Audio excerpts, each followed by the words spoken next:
You know, this would have made more sense last month.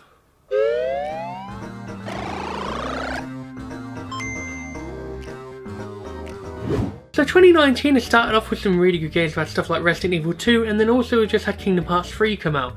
And while that's been a really good start to January, I've been looking at the rest of the year and there's actually been a lot of other titles that are coming out which actually look really fun.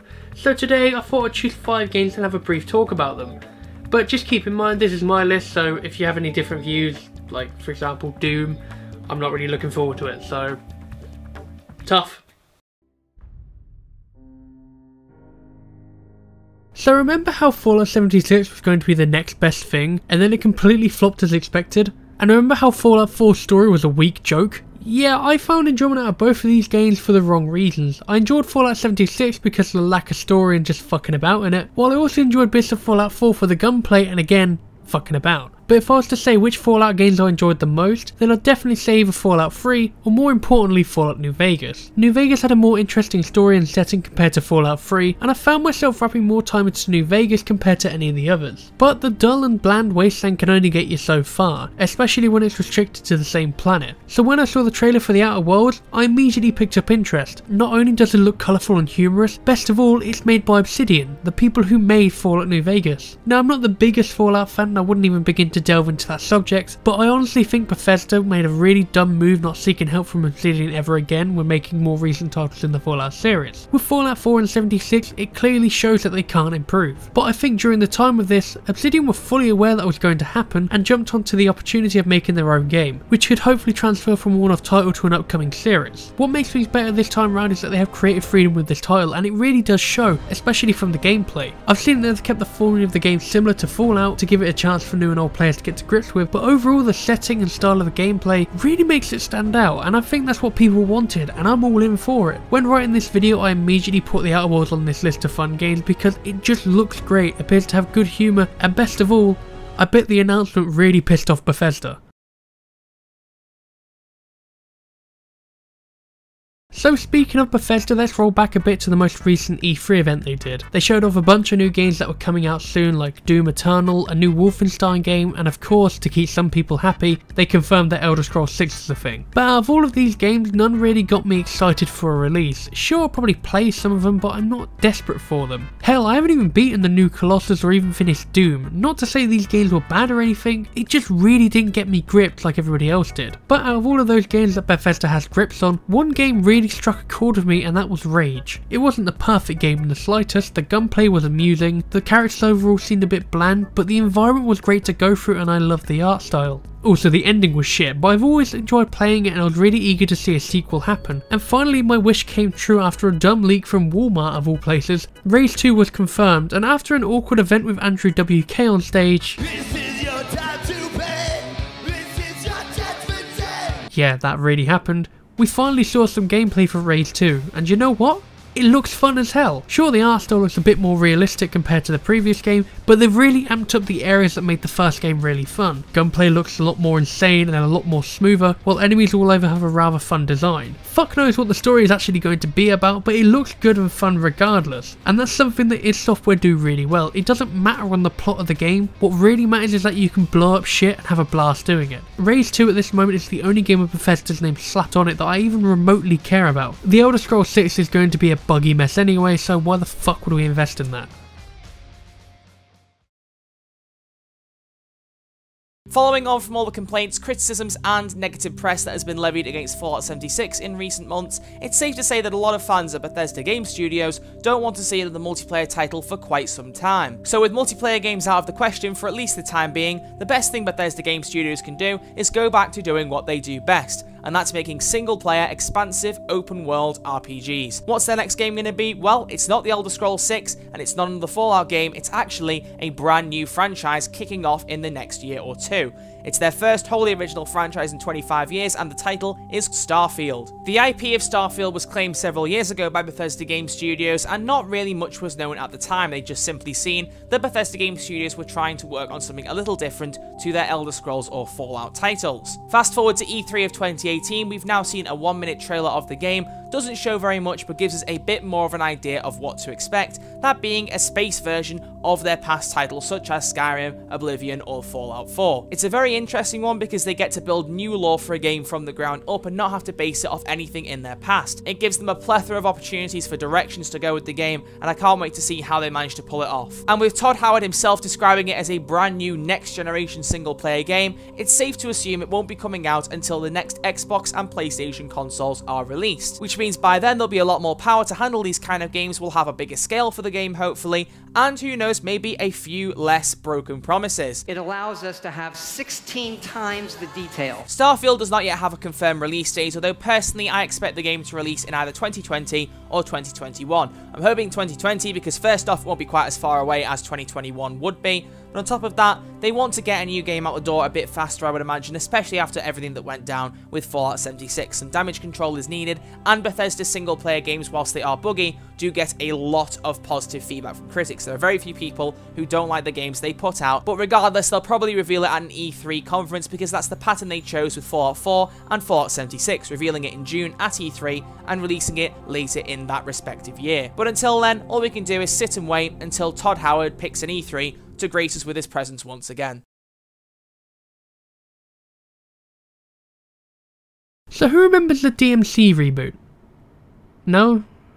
Me neither? No, that's actually mean. It's an alright game. But it felt like it was missing the charm of the original series. While the combat was pretty fun, it always felt like something was missing, and whatever that was, Devil May Cry 5 definitely has brought some of that back. Devil May Cry isn't a series that I'm desperate to play, but whenever I get a crave for the game, I'll most likely end up playing through the entire game, with my favourites being 3 and 4. And I'm very keen to see how this series continues. Thankfully I already know that this game is going to be great as I've already played the Xbox One demo. Yeah, I had to clean some dust off my console beforehand, but it was definitely worth playing, and if anyone here caught me when I was streaming it, while I was definitely half asleep, I was having the time of my life. Sadly, the demo I played is no longer available to download, but I recall hearing that another one is on the way, so if you get the chance you should definitely go and play it, you won't be disappointed. The combat feels absolutely brilliant, the music is just fantastic, and it just looks stunning overall. And best of all, Nero is back, and they actually gave him more variety this time round. Something that was definitely missing from the previous game, and from the gameplay shown we're not only going to be playing as Nero and Dante, we'll also be playing as an additional character simply named V.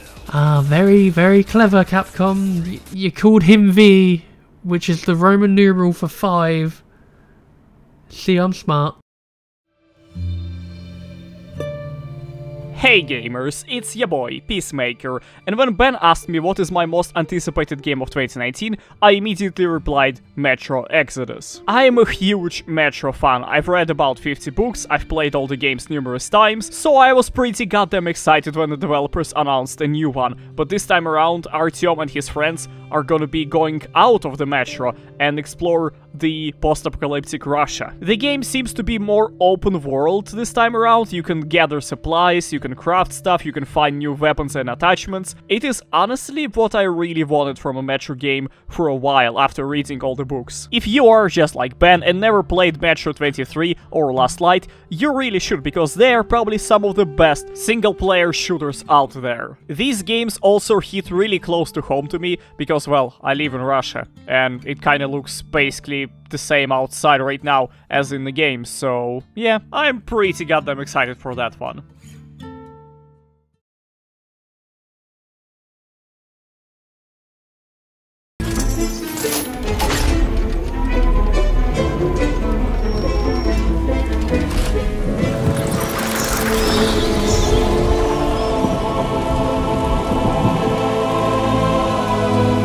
Do I really need to say anything here? If you've followed me for a while on Twitter, you will definitely know that I absolutely adore Medieval. It's one of my favourite childhood games, and I even made a video a few years ago where I said that one of the games that I wanted to come back as a remake was Medieval, and you're welcome! It's here now and it's coming this year. So you can imagine when they announced Medieval was getting a chance to return after Spyro and Crash, I immediately lost my mind on Twitter and freaked out. Medieval is a game that has sadly seen worse wear over the years due to the control department sadly, with its rather stiff and clunky format, but the overall game itself has a lot of charm behind it. It's amusing, it's complemented one of the best soundtracks I've ever heard, and you'll see yourself in the shoes of a fallen hero looking to finally earn his title and deserve his right as the hero of Galamir after being shot in the eye after 5 seconds of a war. He's an absolute joke, but the humour that surrounds him just keeps the charm coming out of that world of Medieval. And best of all, they made Tom Baker the Grim Reaper in the PSP remake. So to me, Medieval is and always will be one of the best franchises that deserve a lot more praise. And to see the series finally get another chance on the model consoles just warms my heart in so many ways. I think one thing that I'm kind of disappointed by though is that they haven't even mentioned or hinted that anything's happening with Medieval 2. Which is a shame because a lot of people seem to overlook this game. Hopefully down the line they'll make that as well, or hopefully make a third installment into the story of Daniel's afterlife, but until that day happens we've still got a lot of fun to come from Daniel, and if you've never played the original game, there's a remake on the PSP which is great as well while you wait. The only thing that would make this even better though is a film directed by Tim Burton. So while it's all good and dandy that Medieval's getting another remake, I don't think it's fair to give the first place spot on this list a remake title. I think it should be something which is new and upcoming. Which thankfully there was something that's actually coming out soon which really grabbed my attention and I really like the look of it. But before we look into that, here are some honourable mentions.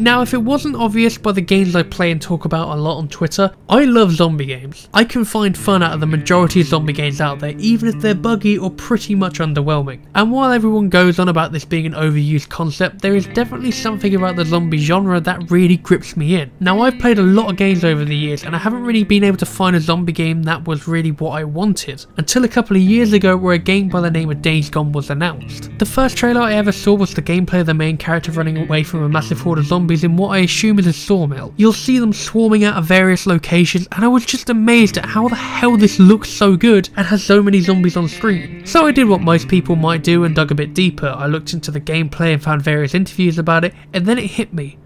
This is it. This is the zombie game I've been waiting for years, or rather the closest I'd ever get to my ideal zombie game. And if they meet my expectations, then move aside Dead Rising and Dead Island, Days Gone might actually be taking your place. I've definitely tried to avoid anything spoiler driven from the videos shown online, but from what I've seen, the zombies are really well animated and actually seem like a massive threat compared to most games. The combat looks solid and most of all the environments just look absolutely beautiful. Now, I said I was immediately excited for Medieval coming out, but the interest and excitement that I got for Days Gone is definitely twice the size of it, and that's why I think this is going to be the most fun game for me this year. So that was my 5 games for this year, which I think are going to be really fun, but the question I leave for you now, what are you looking forward to? Because I would love to broaden my demographic of what games are coming out this year. And while you leave those comments down below, thank you all so much for watching. My name is SirCrackerBulb, and have a cracking week. Goodbye.